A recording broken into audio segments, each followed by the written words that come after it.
You're going to go to something greater than before the wilderness.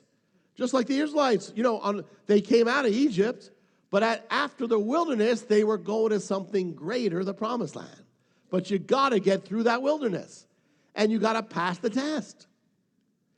Messiah himself was tested where? In the wilderness. But what came at the end of it? His calling. Look at how many callings are linked to the wilderness. Look at how many callings in some way have a connection to being in the wilderness. Moses, where does he find God? In the wilderness. Where does his life change? In the wilderness. Burning bush. His calling is given in the wilderness. And where is it fulfilled? In the wilderness. And 40 years of wandering, wilderness. The Israelites, where does their calling? In the wilderness. Is all their preparation for the promised land in the wilderness. David, before he could become king, he was hiding in the wilderness. And he wrote Psalms in the wilderness. And he was getting closer to God in the wilderness. And that was his preparation for becoming king of Israel. Messiah, baptized, it says the first thing, the Spirit drove him into the wilderness to be tested. That was part of his preparation for his ministry. So also Paul. What happened? Sometimes you can miss it. Paul got saved. A few things happened. And then it says that God had Paul in the wilderness of Arabia. What was he doing? He was teaching him there. Even Paul, everything. He couldn't go right to ministry. The wilderness was part of it. So the wilderness is part of God preparing you for something greater in God. And you have to view everything like that. Don't view it as it's a setback and I'm going backwards. That's not so.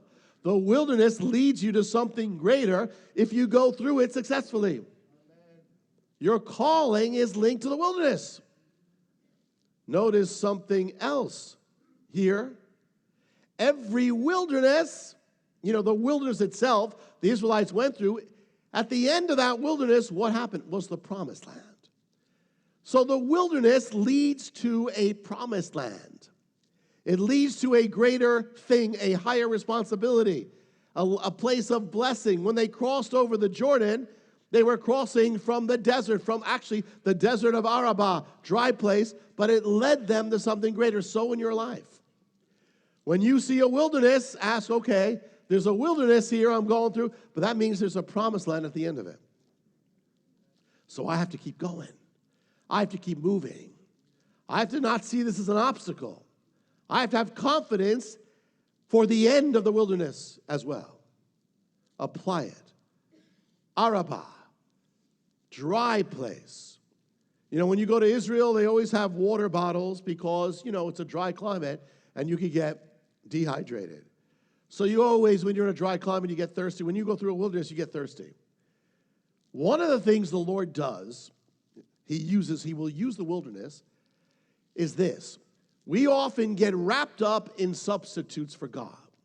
And we start looking to other things to fill our thirst for God. So God allows his people to go through the wilderness. So what happens when you go through the desert? You get thirsty. What happens when God allows some of those idols and substitutes to be removed? That's when your thirst for God can be revived.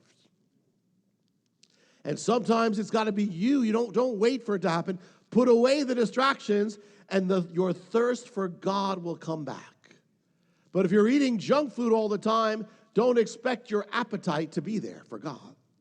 But if you put away those things, your appetite will come back. You'll hunger for God again. What else is it?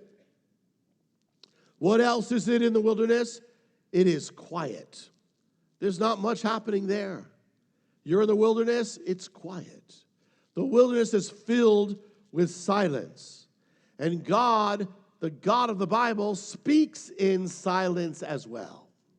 He doesn't just speak in words, he speaks in silence. It says, be still and know that I am the Lord.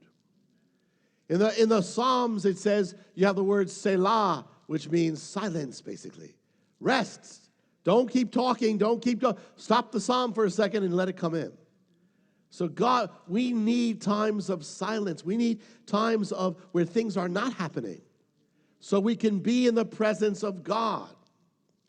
And it's also when we are comfortable, we start getting less dependent on God. And often we need to, in the wilderness, you're dependent on God. So often what a problem will do is immediately draw you closer to God again. It's amazing what it does for your prayer life. It's amazing what it does for your dependency on God. In the Song of Solomon, the love song of the Bible, it says, it speaks of the wilderness as well. And I want to see you in the secret place in the rocks. It speaks, when you think about something romantic, you don't think about the wilderness, but with God, the wilderness was the place where he met Israel. He met them in the desert. He didn't meet them in Egypt. He judged Egypt. He didn't even meet them first in the promised land. He met them in the wilderness. What does that tell you? There's something about the wilderness, there's something about being away from everything that you can especially meet with God. It says in the Song of Solomon, it says, my beloved is to me a cluster of henna blossoms in the garden of En-Gedi. Now you can go to En-Gedi today. Sometimes we go there. That's where David hid from Saul. En-Gedi. It's in the wilderness. It's a spring, but it's in the wilderness. And what it's saying is my beloved is like a flower from the wilderness. Not a flower from the city, not in the midst of all the distractions, but when I can see him when I'm alone. In our wilderness. In the wilderness, what did they eat when they came out of Egypt? Manna from heaven. What a miracle to look up and get your bread from heaven.